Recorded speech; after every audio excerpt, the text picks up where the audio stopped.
Good morning and welcome to today's webinar. This is Mainstream Fiction, the Non-Genre. My name is Charlie Taylor. I'm one of the continuing education consultants here at the Kentucky Department for Libraries and Archives. I want to welcome you and just do a little bit of housekeeping before I get started. First of all, I'm joined today by my lovely colleague Valerie Edgeworth. And she is also one of the CE consultants here at KDLA. She'll be covering the chat and any technical issues that anyone may come up against during today's webinar. So please feel free to use that chat box for technical issues, questions. If you have books you want to recommend, authors you like, and anything that I'm talking about, sharing is caring. So put those into the chat box and you can definitely be helping someone else, because I guarantee you I haven't thought of everything there is to talk about in this topic. This webinar is being recorded and it will be posted on our archived webinars page within about a week, so feel free to share it with your colleagues, anybody you think would be interested. If you're attending this live, you will be getting a certificate of attendance for being here today. And I think that's about it. We will have downloads available at the end of the webinar if you want to download the full-size version of the slides or any of the handouts again that I've emailed. If you didn't get a chance to get those will be available here at the end. So let's go ahead and dive in. We'll be talking again about mainstream fiction today. So a quick agenda, what we're gonna be looking at in today's webinar. First, we're gonna kind of talk about what mainstream fiction is, of course, sort of what we're going to cover today and all the other names that it commonly goes by. We'll talk briefly about the history of the novel, which seems like it could be its own class for sure.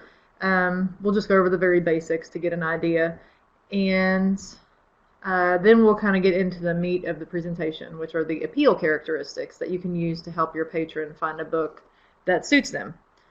We're going to sort of breeze through trends and then a few ideas on how to recommend fiction to your patrons. So some quick, easy methods that you can use to point them to a book they enjoy, and this will also include a quick overview of the Novelist database. So when I was first introduced a few years ago to the idea of doing this webinar, I thought, how in the world do you teach a webinar on fiction? You know, just fiction. It's such a broad category that it almost limits itself. It's hard to do. So there's not, it'd be difficult to just only spend an hour talking about it.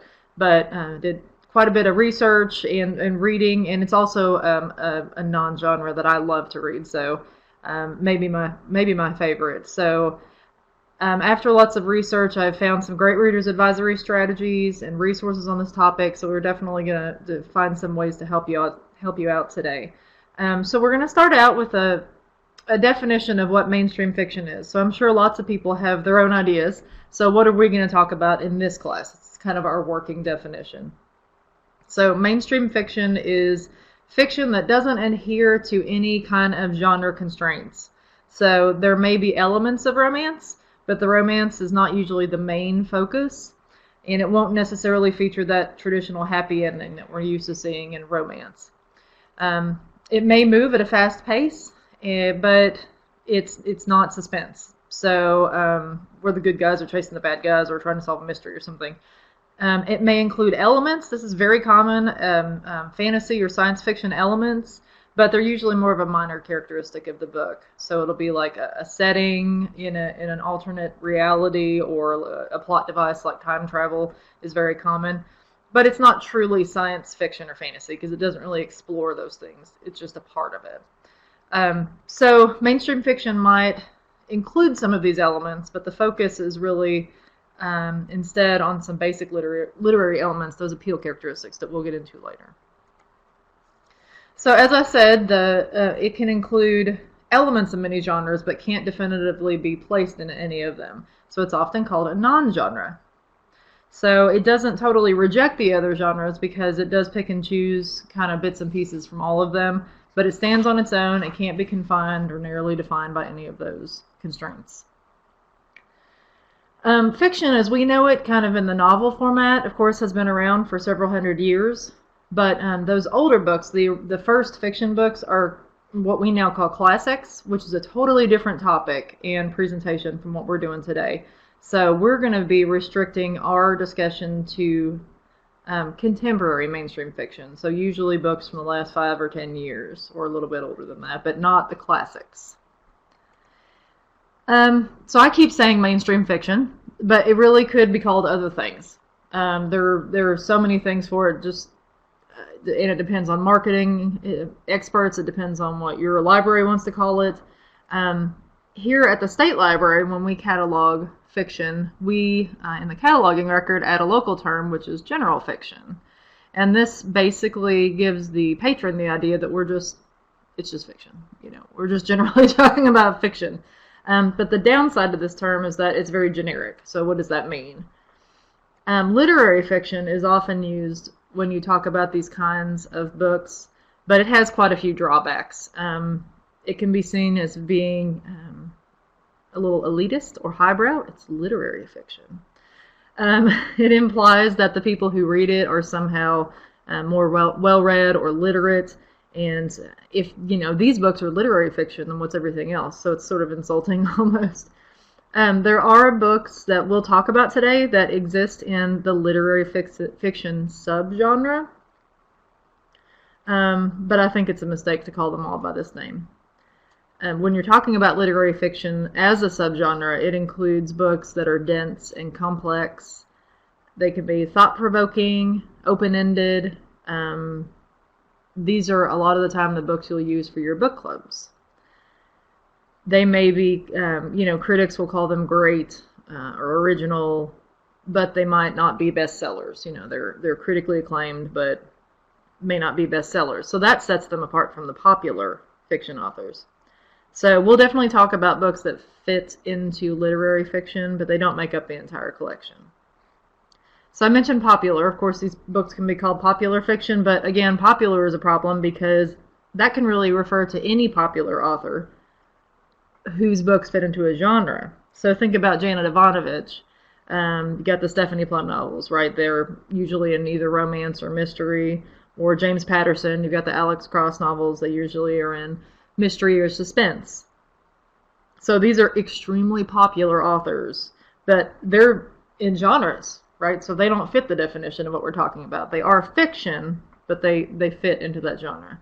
And they've made that romance or that mystery front and center over the literary elements. So we're going with mainstream. It does have a few problems, but I think it has the least problems. It can be hard to decide which authors fit into this category. So for instance, is Stephen King mainstream? So his works have reached everybody, all the masses, They appeal to a lot of people, and he's made horror accessible to a lot of people. But is he mainstream? I don't know. So it can also sort of be used to say that these books are for everyone, and they aren't written for people looking for anything challenging or out of the ordinary. So that can be sort of a negative. They're for the mainstream, not the super smart people or something like that. But I think that's also kind of what that word does well. It says that this book should appeal to a wide-ranging audience. So out of all these terms that it could really be called, I think mainstream is the one that most sort of effectively communicates the appeal. So we'll look at a very brief history of the novel, as I said. Again, these older books that we're going to look at right now aren't really part of mainstream fiction as we consider it today. They're the classics. But it's always important to look back at where you came from to see where you are now and kind of get a perspective. So we'll take a quick look at where novels kind of came from. Pamela by Samuel Richardson is basically considered to be the first novel. It was originally printed in England in 1740, and a couple years later it was printed in the U.S. by Benjamin Franklin. It was originally supposed to be a series of letters, but it took on this new form of the novel, which was meant to provide instruction through entertainment. We love that. So the book that's considered to be the first work of American fiction, which was written and published in Boston, is there on the screen, The Power of Sympathy by William Hill Brown in 1789. The success of these two novels, of course, opened the door for just general, mainstream fiction that we still study today. A couple of good examples that came afterwards: The Scarlet Letter by Nathaniel Hawthorne, which was written in 1850, published in 1850, was one of the first commercially successful mass-produced novels in America.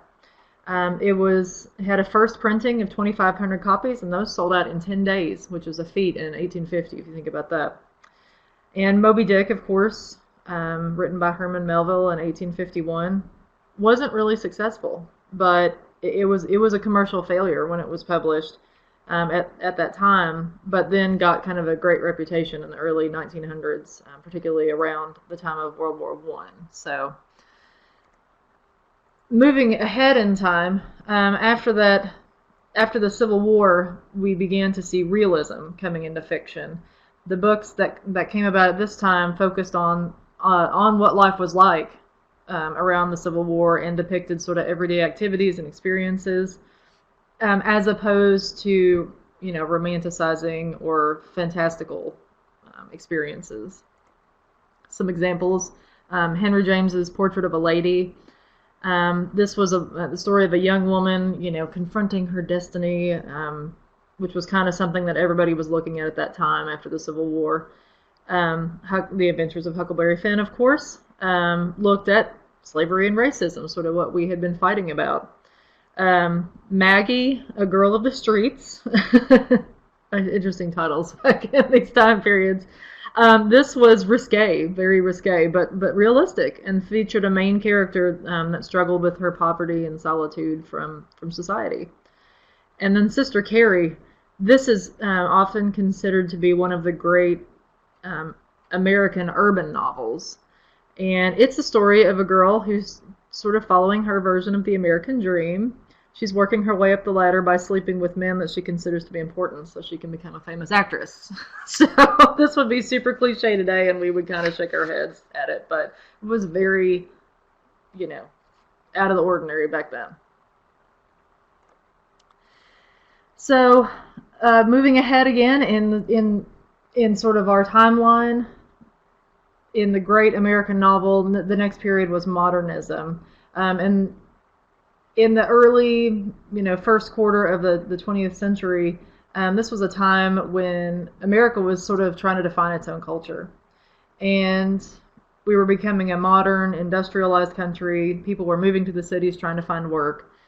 People were looking at their lives, trying to figure out what they wanted the future to be like after, the horrors of World War I. So some examples of where we moved into then: The Great Gatsby, of course, in 1925 is a perfect example of this time period. It portrays, of course, American decadence, idealism, social change. The Sun Also Rises by Hemingway. Again, decadent characters, very idealistic, just like The Great Gatsby, but also strong and resilient. Since, Hemingway, was part of that lost generation, but he thought they would find their way back, they wouldn't be lost anymore. So, very resilient characters. We have The Sound and the Fury by William Faulkner, and this showcased sort of new literary techniques, particularly stream of consciousness narrating.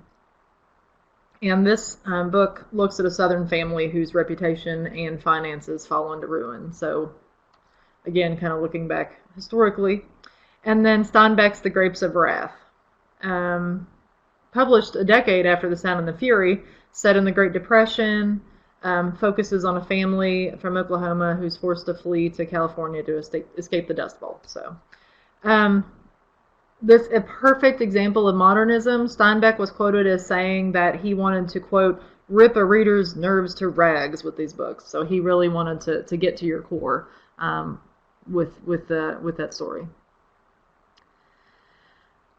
Moving ahead again, postmodernism. This came about after the end of World War II, and writers were turning their backs on modernism. It's always like, politics. It swings to the right, swings to the left, swings back again, and that's the way it is, in all these trends. We don't want to do that. We want to be different. So now we're in postmodernism, and we moved away from the realistic scenarios in the modernist period.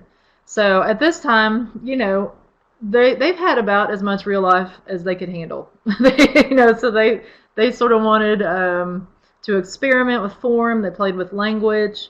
They used unreliable narrators, non-traditional character development, and kind of turned their back on the idea that the novel should have sort of a neat and tidy ending. It's not really an era that's easy to define. So some say that it began with the end of World War II and continued into the 1980s. So it's not as easy to point just to a few books who fall into this, this category. So instead, we'll look at a few authors who write in that postmodern style. Italo Calvino was one of the pioneers of this moment. You'll see Salman Rushdie, his Satanic Verses is, some people say, is the last great postmodern novel. Even though you've got people like Thomas Pynchon, Chuck Palahniuk, Neil Gaiman are still writing in this style.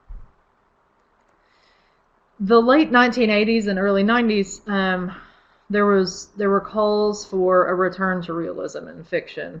Tom Wolfe, great author, wrote an essay called "Stalking the Billion-Footed Beast," and he was sort of calling out novelists for getting too far away from, realism and relating to their readers. And he wanted authors to go back to the great American tradition of Hemingway, Faulkner, Steinbeck.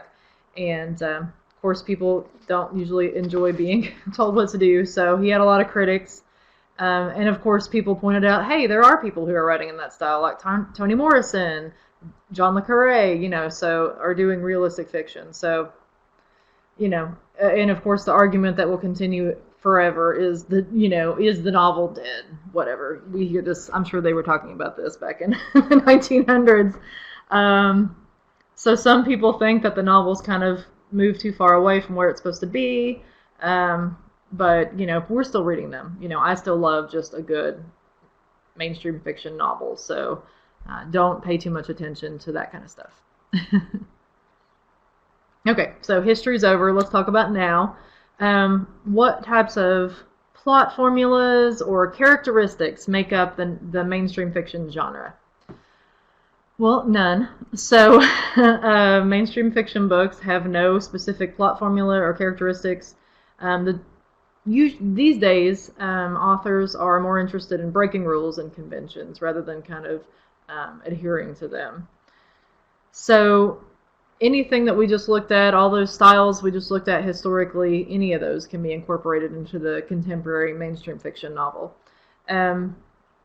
That helps these books to have a wide-ranging appeal, but it makes it difficult for us. So how do we talk to these patrons about these books and help match them to books that they'll enjoy? Definitely easier, I think, with the genre. Well, so our answer that we'll look at today comes from the famous librarian Nancy Pearl, and she wrote a book in 1999 called Now Read This, and in it she was one of the first to introduce the idea of appeal characteristics, or appeal factors, depending on who you talk to, and you use these to help match your book to the reader instead of using plot, details, or genre conventions. And the 4 appeal characteristics that she proposed using are language, character, story, and setting. And we'll look at all 4 of these, as well as some books that match them. And the appeal characteristics are meant to help the reader and the librarian communicate the feel of the book. So Nancy Pearl said that, when you're choosing a book for a reader of general, mainstream fiction, those readers aren't really looking for a particular subject or a plot, but instead they're looking for the feeling that they get from the book and the quality of the reading experience. So you have these 4 characteristics: language, character, story, and setting. But how do you decide on which one is the primary appeal? So any mainstream fiction book can have all 4 of those, but typically one will be the primary feature or appeal of that book. So how do you figure out what it is that your patron enjoyed about a mainstream fiction book, basically? Well, you practice. You talk to people. You'll learn to listen when they're talking about books for keywords that they'll say when they're describing what they enjoyed about that particular story. And you can refer to lists of books that you're personally familiar with, or maybe that you've gotten from other sources, and we'll talk about that at the end. Um, most books can definitely fit into more than one category, and that's okay. One reader might look at a book and see the setting as the most important aspect, and another might have connected more with the main character. But those are both fine. So it appeals to those two different groups. So as long as you're basing your recommendation on the appeal characteristics, it's okay. Also, people will say this is blasphemous, but you don't have to call the appeal characteristics by what Nancy Pearl said to call them. If you and your library want to call them something different, that's fine. If you'd rather call them storyline instead of story or frame, or characterization instead of character, whatever works for you and your library, as long as it follows the basic ideas. Okay, we're not going to do these in any particular order. None is more important than the other ones. We'll just start looking at language. This is a book whose primary appeal is the language. So this is where the style and construction of the writing are the most notable aspects of the book. These books may be experimental, unusual, or poetic. And a really obvious clue that you will see, not all the time, but it's an obvious clue, is there may be photographs that kind of go along with the story, or the pages may be, the writing on the pages may be presented in a strange way. There might be varying amounts of text on the pages, so it might have some visual clues. These books are not what we would necessarily call, easy beach reads kind of things. They're usually meant to be slow reads. They encourage you to kind of think about and appreciate what the writer has done. Look how great I can write, basically, and kind of look at the choices they've taken. They're meant to be savored. And this category, the language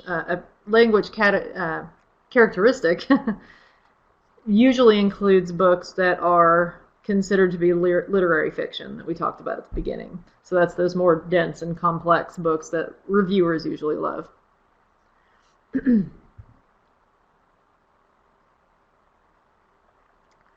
So for each of the 4 appeal characteristics, what I'm going to do is introduce some buzzwords that you might hear either your readers say to you when you're talking about books, or you might read them in a review.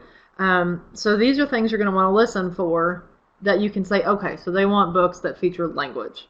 They'll describe kind of what the reader is interested in about that book. So if you were to talk to someone about a book whose main characteristics is language, or maybe if you were to read a review of the book, you might see or hear words like lyrical. They wrote in a lyrical style, or it was evocative. Stylized. Spare is a very popular one if the writing style is very minimal. It's very difficult to tell a story in a spare style, so that's something that would be featured. Books in this category will kind of look at who would be interested in these types. So this category will very often attract your very most dedicated and adventurous readers, people with very wide-ranging interests. They'll read anything and everything, a wide variety. Or, if they're used to reading something else and they're thinking they may want to move into something like this, or you're trying to figure out, ask them what else they like to read. They may tell you they like to read, complex mysteries, not a cozy mystery. A literary thriller, smart historical fiction or science fiction. They may read nonfiction, that's lyrical or reflective, descriptive history, not just the chronological history, but a longer, more descriptive history. These may be people who are interested in sort of what are called buzz titles or buzz authors. So these are things you're hearing about on blogs and TV. People are talking about these books. This is the big new reviewer's favorite. And these are readers that you can take chances with. You can feel comfortable recommending challenging books that not everyone else will enjoy because, like I said, they're adventurous and they're dedicated readers. So even if they don't love it, they'll be back. So you can take a few chances with them. So we'll look at a few examples of each of these characteristics. And in the handout that I sent in the email, and that will also be available at the end of the webinar, you'll have these books and more for each category. So this is not just, a six books in the language category. There's more in your handout, but these are some good examples. First, we want to look at All the Living. It is an older book, but I wanted to include it because C.E. Morgan is a Kentucky author. And this was a great example of a book that uses local dialects and very lush and descriptive prose. The story is set in 1984 in rural Kentucky, and it describes life on a tobacco farm for a couple who are dealing with some loss. So very descriptive, very moving book. One of my favorites.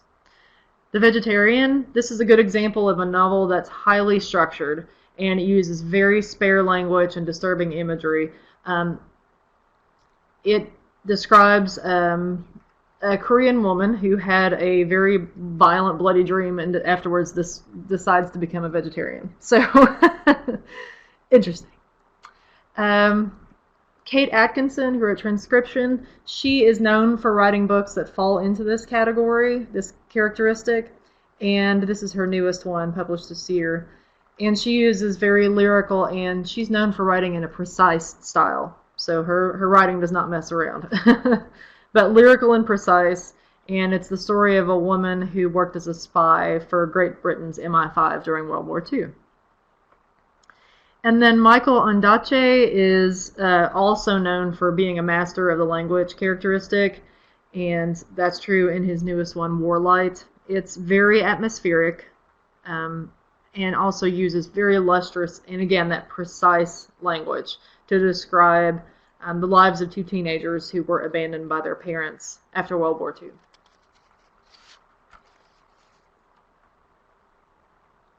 Well, there were the pictures. Sorry about that. We'll look at those in the next one.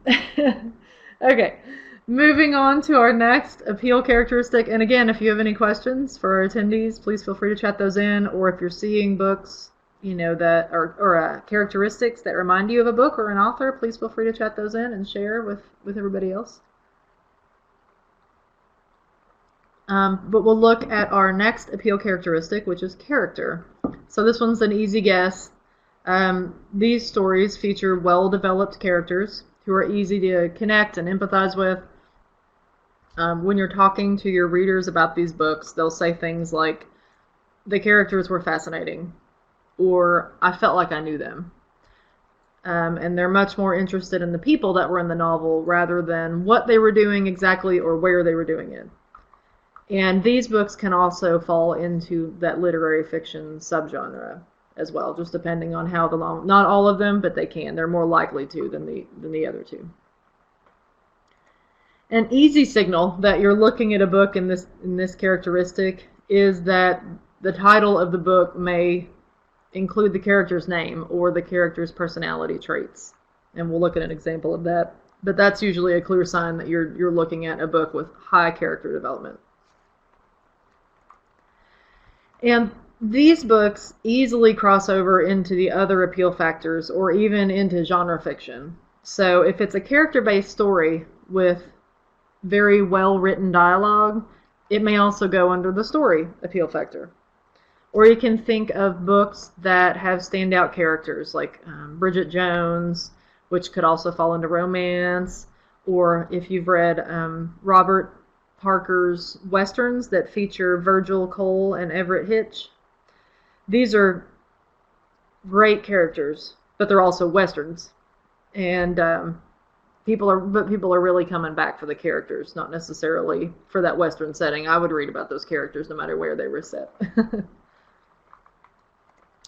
The buzzwords you'll hear your readers or see from reviewers are this book is character-based, or I love the characters in this book, or they might refer to the three-dimensional characters in the book. As for the reader type, these may be people who already enjoy character-driven nonfiction, like biographies or memoirs, so they like reading about people and people's lives, or nonfiction about friendships or, great love stories, real love stories. So look for those types of readers to move them into this category. And now we'll have a few examples, of course, of your character-based fiction. I put The Goldfinch on there. It's a little bit older, but I think most people have heard of it, so it's a great example of this category. We have The Nest, and this is about a family of 4 siblings with distinct personalities. So you're seeing each character explored in depth. They're all sort of awaiting their inheritances when they find out their older sibling has already spent all the money. So you're looking at that dynamic between those characters. Swing Time explores the lives of 2 multiracial girls who were growing up in London in a housing project in the 1980s, and looks at their relationship and how their personalities change as they grow older. A really good example of a novel that uses the character's name in the title, is Eleanor Oliphant is Completely Fine. Eleanor, we find, is 30, single, highly structured, and very socially isolated. So this story looks at how her character changes as she develops a relationship with a man at work, and it also shows how events in her childhood led her to become that way. So definitely an examination of a person. We have Less, which focuses on a man named Arthur Less. He's a novelist who's turning 50, and his ex-boyfriend is getting married. And so to avoid that, he kind of starts traveling the world and examines his youth. So we'll look at another in-depth look at a person. And we have There, which is from a new author named Tommy Orange, and it describes the lives of a lot. I can't remember what the exact number is, but many different Native Americans living in Oakland, California. And their stories are all disconnected, and then you kind of see them all come together around an upcoming powwow called the Big Oakland Powwow. And then 9 Perfect Strangers is a very new one. They're there. 9 Perfect Strangers. It's a little bit lighter, but still definitely falls into this category. It's the story of 9 people who go to a 10-day fitness retreat at a health resort, and it examines each person very in depth with a dark humor.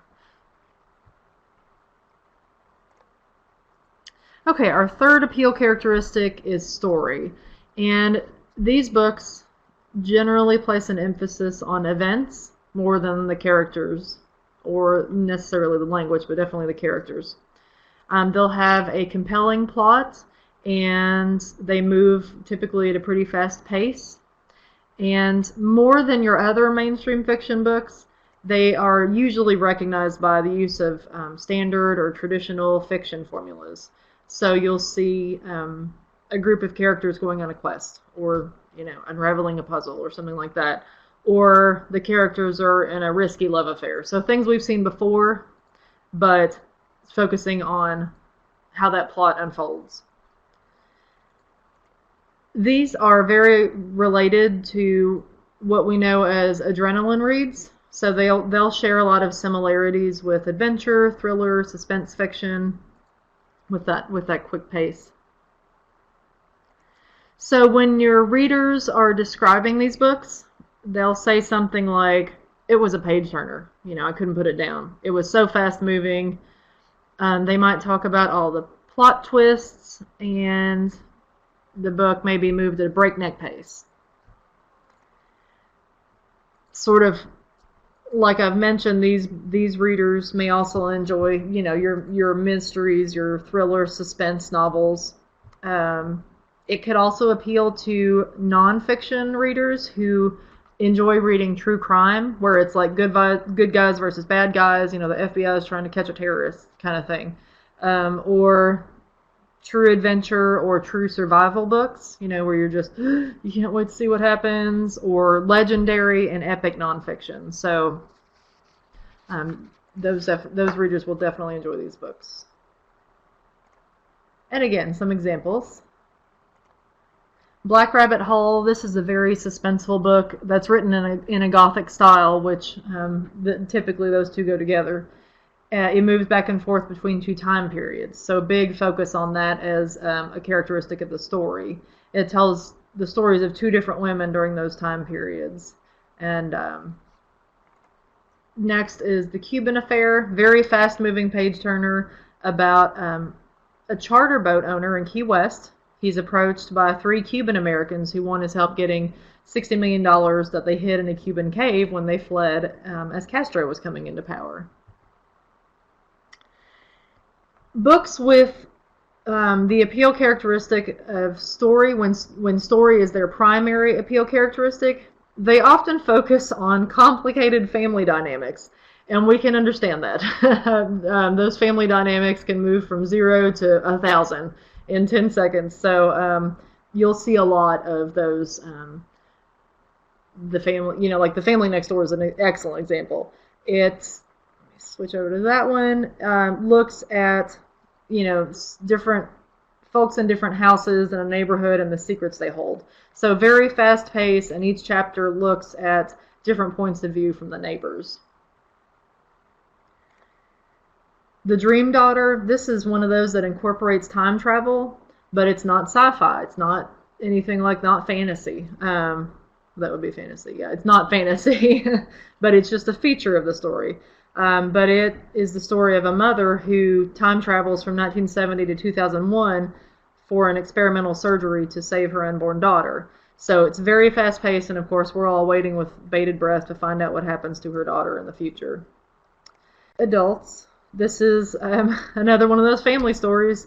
Looks at what happens when 2 exes decide to come together for Christmas with their new partners so they can all be together with their 7-year-old daughter. So there's lots of changing viewpoints and tension building as you're waiting to see what's going to happen at the end.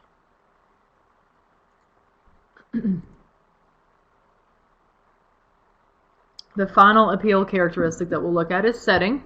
This one obviously is pretty easy to figure out. This is where, the where and the when are the most important aspects of the story. So the place in which the story is set, or the time period, is essential to understanding, the characters, the story, the conflict. If you kept the same characters but moved them to a different setting, the book wouldn't make sense. So that's when you know you have a setting story. And the setting can be considered to be another character. Like that character appeal factor, an easy way to recognize these books, they'll often be named after the setting, or they'll refer to it somehow, and we'll look at a couple of examples of that, but that's usually a big red flag that you have a setting, a book that features a setting heavily. So when your when your readers are talking about these books, they'll tell you that they felt like the setting was another one of the book's characters. And this is a very obvious one. The book featured a strong sense of place. Your readers will say this, your reviewers will say this. You felt like you were there. And since they enjoy reading about settings, they may also tell you that they enjoy reading fiction that's set in a certain place. Like, I enjoy books that are set in Paris or Australia. So think about, again, going back to Janet Ivanovich and Stephanie Plum, those books set in Trenton, New Jersey. The town really is a character, and to move Stephanie Plum would change the entire series. It wouldn't be that series anymore. Sometimes you can pick the characters up and just drop them in another town. These readers, if you're trying to bring them into these books, they'll typically be people who enjoy reading historical fiction about a place. They want to read everything they can about Japan or something like that. They're trying to learn everything about that. They may enjoy Westerns, obviously. The setting, Westerns wouldn't make any sense without the Old West. Or even sci-fi fantasy that's set in an alternate or parallel world. Some examples. The Jane Austen Project is another one of the time travel novels. So once the time travel happens, the rest of the novel is set in 19th century England, of course, when Jane Austen was alive.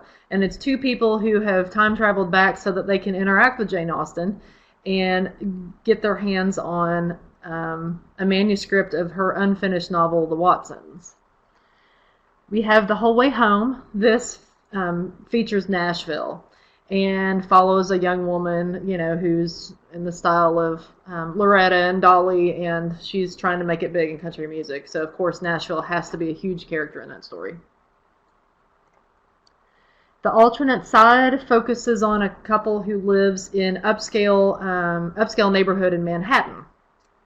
But particularly earlier on in the book, it vividly describes life in New York until there's an act of violence, and then it kind of changes over to looking at issues of race and class, but all still very, very heavily features what it's like to live in Manhattan.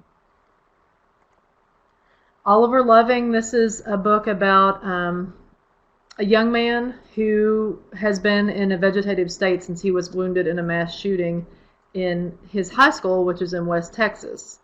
And the story kind of moves through time as we're kind of looking at his family and how he grew up and things, but very vividly describes sort of, you can feel that heat of Texas and the dust and everything, so very set in that place. A lot of people enjoy reading books set in Paris. This is probably a whole other webinar. The romantic side, the historic side. But this book, Paris by the Book, features a Wisconsin woman who's gone to Paris to try to find her missing husband, who's a children's book author, and she thinks he might be there. And then we have Broken Field. This vividly depicts what it's like to live in a small town in Montana. We have a high school football player who was the victim of a hazing incident that was captured on cell phone video. So it really explores what it's like in that town, and particularly small town culture. Okay, so those are the characteristics that you can kind of base your mainstream fiction recommendations on. So we'll look here at the end with some ideas about Reader's Advisory. So how to go about Reader's Advisory for mainstream fiction.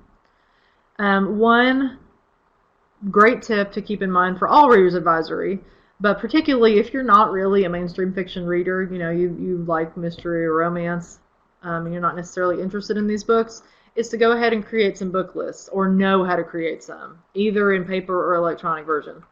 It's a good way to have recommendations ready, particularly if you're not familiar with them or you're busy and don't have time to do a lot of research. So definitely recommend creating lists of classics, although I know said classics aren't what we're talking about. Those readers of mainstream fiction will usually be interested in those classics. They may want to brush up on them, or they might describe a style of reading that matches The Great Gatsby. Build book lists based on, the bestseller lists from the New York Times, USA Today, whatever, where, your readers are going to be hearing about exciting new releases that are coming. You can base it on library circulation. Library Journal has the list of most borrowed. That's a very interesting thing to see. Award winners, great ways to go. These are three of many in this category: the Penn Faulkner Award, National Book Awards, and the Man Booker Prize. And I meant to write this down, but I think it's the National Book Awards that are coming out next week. Anyway, Valerie's going to find that out. But definitely look at those lists. They usually will cross over to each other, but you'll always find new stuff that you hadn't heard of. It is, the National Book Award is going to be announced. I think it's the 14th. Correct. And of course, Novelist, which we'll take a look at, but you can use that to search or go ahead and build your lists ahead of time.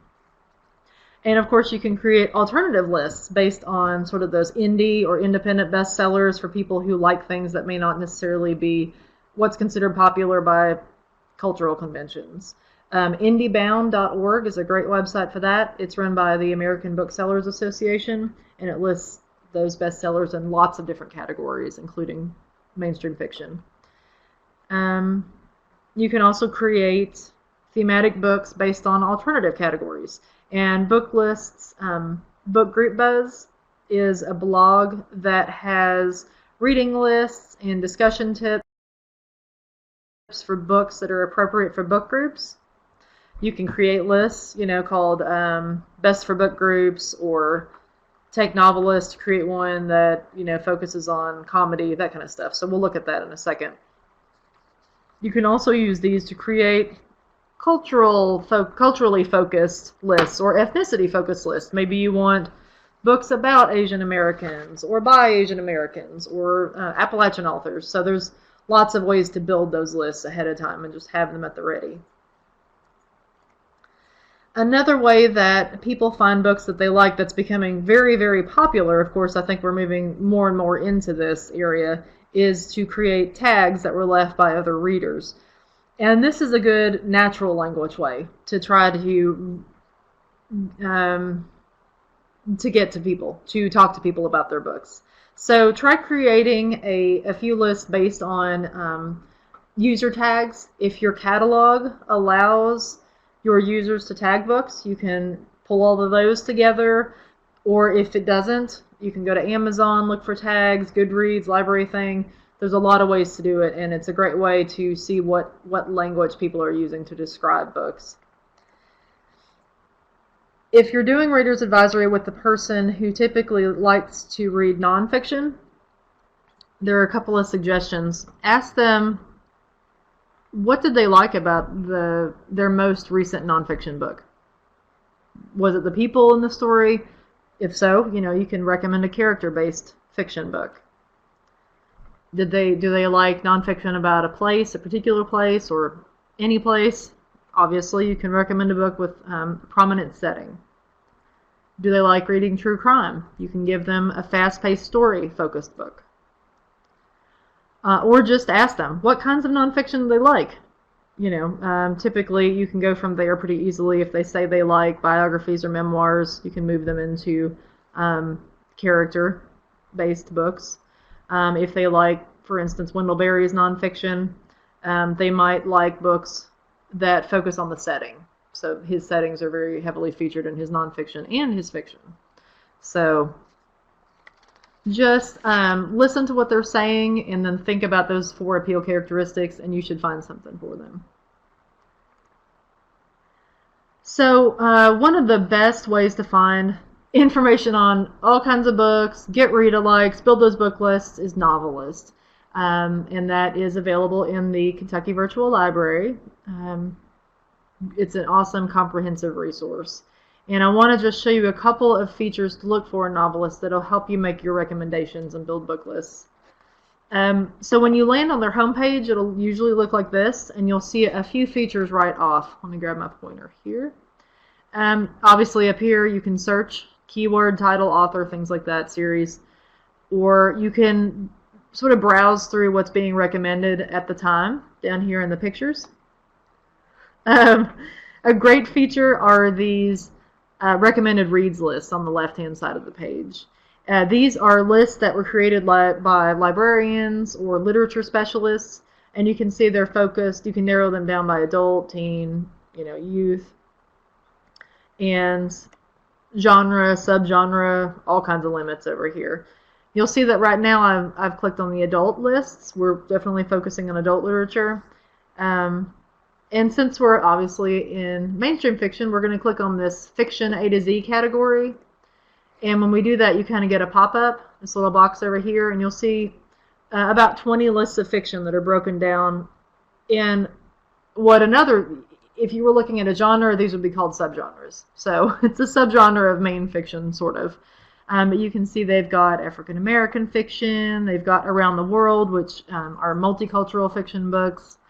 You've got Small Town Life over here. For those that are interested in those setting books. Biographical fiction features, those character-based fiction and so on. So using this, let's say that I want to build an alternative book list that features comedy authors. So there's a list for that in Novelist, and it's called Just for Laughs right over here. So you want to click on that Just for Laughs list, and it will give you down here at the bottom these little pictures of the covers, around 20 books in this category. And you can see it describes what these books are. So features characters caught up in situations of increasing drama, humor, and mayhem. So it sounds like a good time to be. So from here you can come down and click on any of the books that are featured in this category. We're going to click on this one, The Misfortune of Marion Palm. And then you'll be taken to kind of, this is the general page that you'll see in Novelist that describes a book. It'll give you a description of what it's about, its popularity rating on Novelist.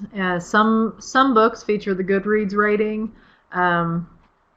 You'll see professional reviews if they're available down here. And scrolling on down the page, there'll be subject headings, publishing information, things like that.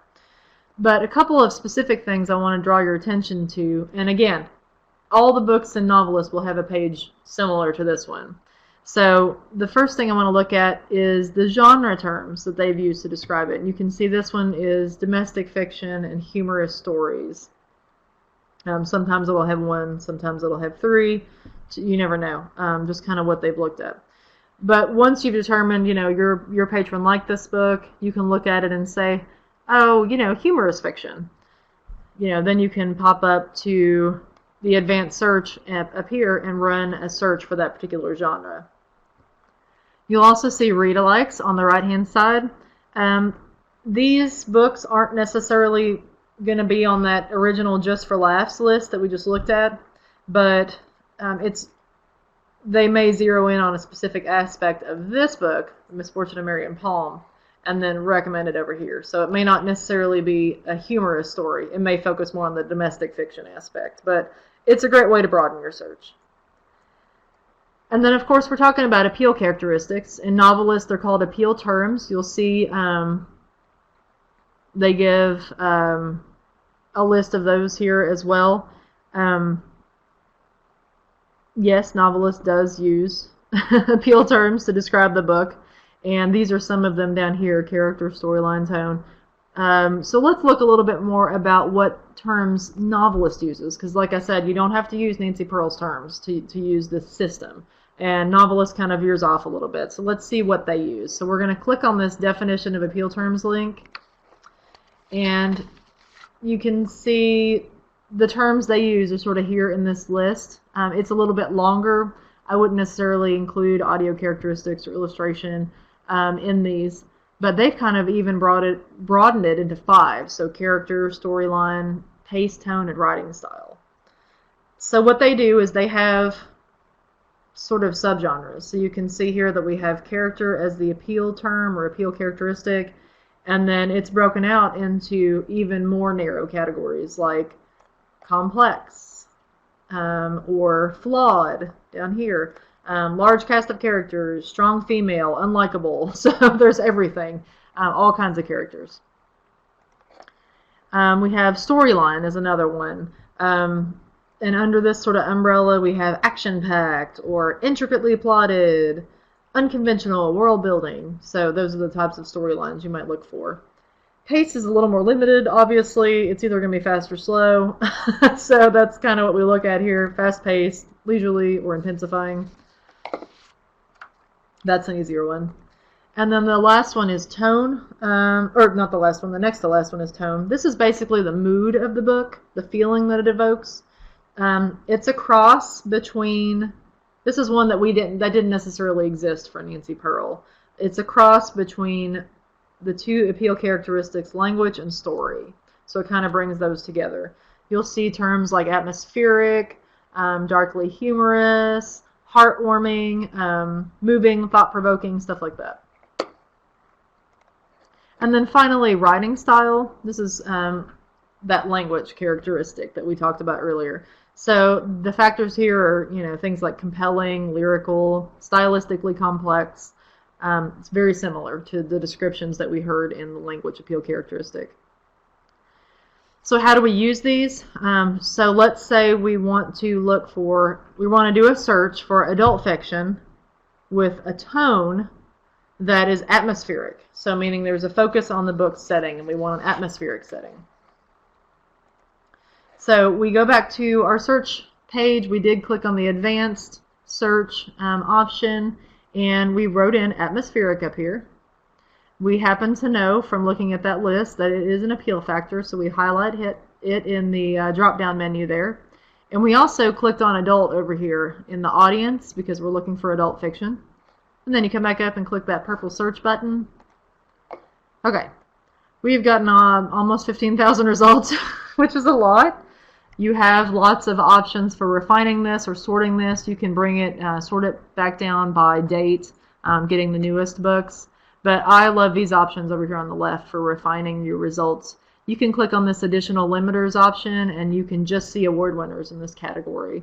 Or you can come down here and limit it by publication date, or any of these other characteristics of the book. So there's all kinds of ways to narrow that down based on what you're hearing from your patrons or what kind of list you're wanting to build.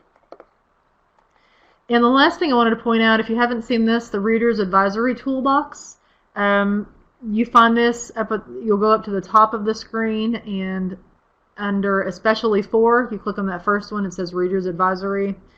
And this will give you, the toolbox gives you things like, it gives articles about the different genres. It has book discussion guides. There are lots of book display ideas. And you can see over on the right they have a newsletter called Book Squad. So you can get the newest sort of information. Take a few minutes and look this over and see what is useful for you. Okay, to wrap it up, you may have heard of Joyce Sarek. She writes a column for Booklist called At Leisure. In 2013, she wrote one that was titled, What Do We Read Next? And there's some ideas for Reader's Advisory we'll wrap up with. And the first one is that to successfully perform Reader's Advisory, it's not enough to have places where you can go and look things up like Novelist. You have to have read a few books in the genre to really understand that. So you don't have to read everything, but to really understand the aspects and appeals, you need to do that to really be able to help your patron. And you don't have to read every book, like I said, by a best-selling author. Just hit one James Patterson or two to get a general understanding of that author's style. And read popular authors who aren't on the bestseller list. So things that are popular in your library, but is not necessarily a bestseller. You can talk to people to get these ideas. You can look at the book list, spotlight issues, the IndieBound website. And, of course, like I said, look at what's most popular at your library. Look at the return shelf, what's coming back in a lot, what's circulating. Talk to your circulation staff to find out, what are you seeing going out? What are people reading? So you want to get in on those books so you can really talk to people and help them. I'm going to move past this slide pretty quick, but if you want to come back and see what books I used to help build this presentation, there's 4 of them. We want to thank the Institute of Museum and Library Services for this sponsorship of this webinar and all the services they provide for us here at KDLA. Please follow us on social media. We are on Twitter and Facebook. And we do have some upcoming webinars throughout the month of November and December, so definitely register for those on our calendar. And I want to pop open our survey for you. It's going to pop open in front of that screen most likely that you're looking at. It's just 4-question survey. It'll just take a second, so please take that before you move on to doing anything else today. Want to thank you very much for attending. If you are attending live, you'll be receiving a certificate for attending, and I'll get that out to you within a week. The downloads for today's presentation are in the pod in the bottom left-hand corner of the screen. And again, even if you're watching the recording of this on our archived webinars page, please do take that survey for us. Okay, I don't see any questions or anything. Glad you enjoyed it, Betty. Thank you very much. Have a great afternoon, and thank you for being with us today.